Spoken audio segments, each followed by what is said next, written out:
Caught on camera, incredible new video of Friday's powerful EF3 tornado touching down and then sweeping over the town of Andover, Kansas. Wind speeds hit 165 miles an hour and left a path of destruction nearly 13 miles long. More than 1,000 buildings were destroyed. Despite the widespread destruction, only 4 people, including 2 firefighters, were hurt, and they only had minor injuries. As Benjamin Franklin said, out of adversity comes opportunity. That's the magic of the 1033 exchange. I'm Terrell Higgins, a real estate and personal finance nerd, and today we're going to be talking about how you can turn one of life's biggest setbacks, the destruction or the eminent domain of your property, into an opportunity to actually grow your portfolio and come out ahead. Let's get into it. So the 1033 exchange is a provision in the IRS tax code that allows you to defer taxes on a property. So if your property is under eminent domain, so it's going to be seized by the government, or if it is destroyed by a natural disaster like a tornado or earthquake, hurricane, mudslide, fire, flood, then when you get the payout for the property, either from the government or from the insurance agency, you can take these funds and not pay any capital gains tax on that money. This 1033 exchange is similar to the 1031 exchange with a few major differences. So a 1033 exchange, you don't actually need a qualified intermediary. You can actually take the funds from the 1033 exchange. And a 1033 exchange has a more relaxed timeline than a 1031 exchange.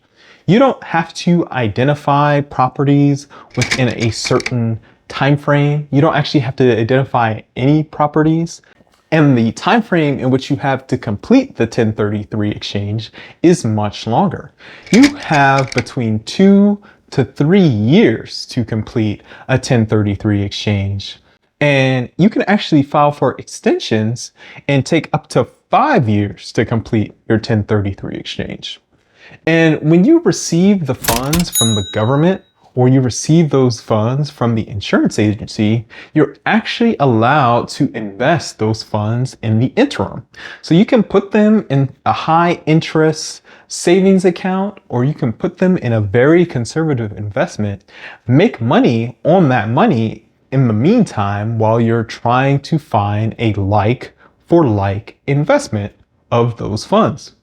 So if you invest the funds from your natural disaster or your eminent domain, you want to keep it away from risky ventures, because if the value goes down, you're still on the hook for putting that amount that you received as compensation into the next property to be eligible for this 1033 exchange. So you want to make sure that it's a very safe investment that you know is going to return you a profit. So another big difference besides the timeline for a 1033 exchange is the requirement to actually invest all the equity. So for a 1031 exchange, all the equity in the property has to be reinvested into the next property. But for a 1033 exchange, this is not the case. So you can actually buy a property that is the same value as your previous property, but has a different loan to value ratio. So an example of this, say you have $1 million property and you only owed $500,000 on that property. You had a 50% loan to value ratio. And then you buy another replacement property that's $1 million, but you have a mortgage on the property that is $750,000. So that is a 75% loan to value ratio. That's leaving you $250,000 left over to do with whatever you please. So as long as you replace your initial $1 million property with a like-for-like $1 million property, you can change the loan to value ratio and actually take cash out. And that's not something that you can do with a 1031 exchange.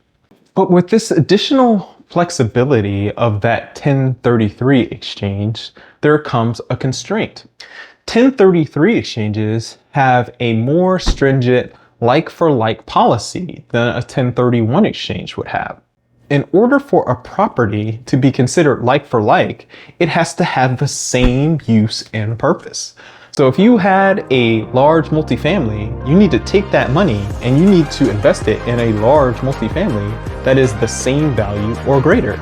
If you had a commercial office building, you need another commercial office building that is the same value or greater. And it is very stringent in this way, where a 1031 exchange doesn't have as stringent of a like-for-like policy. So one thing to consider is if eminent domain is going to occur on your property, you actually want to pursue getting an eminent domain lawyer, because when the government is going to seize your property, they actually have 3 different assigned values for your property. They have a low, a medium, and a high value. And they always lead with that low number. And if you obtain legal counsel, they should be able to represent you and get either that medium or that high number. And it's actually possible to negotiate with the government to, instead of having to use this 1033 provision, you can actually use the 1031 provision. So if you wanted to pivot out of the current asset class that you're investing in into a different asset class, you could negotiate with the government to negotiate a sell, do a 1031 vice a 1033. But the drawback for that is you have to adhere to the tighter timeline of a 1031 exchange. For the eminent domain provision of the 1033 exchange, you want to make sure that you have it in writing that the government is threatening to take your property. If they're saying that you are forced to sell or they're going to seize your property, if you have that in writing, that will invoke this 1033 exchange provision. And I've even heard of power plants trying to invoke this eminent domain clause to build power lines. Whatever it is, you want to make sure it's documented and you can show it as proof that your 1033 exchange was valid. So the most common pitfalls with these 1033 exchanges is that like-for-like provision. You want to make sure that whatever property you're identifying as your like-for-like property, that it actually fits the 1033 exchange requirements.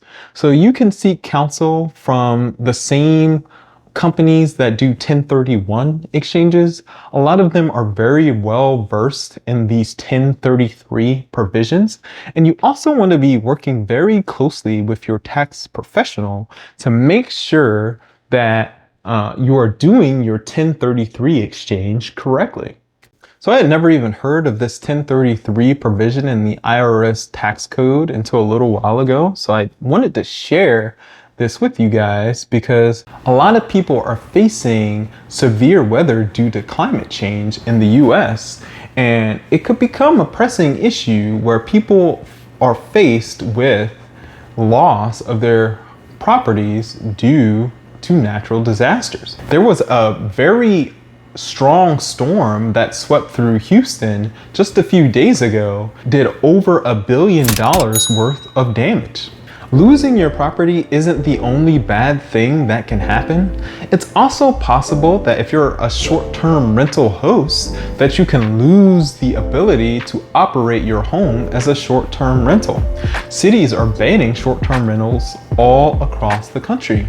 And I have a video that you can check out that will give you all the strategies that you can implement to conserve your investment and possibly increase the profitability of your short-term rental. Thanks for tuning in, and I'll catch you guys next time.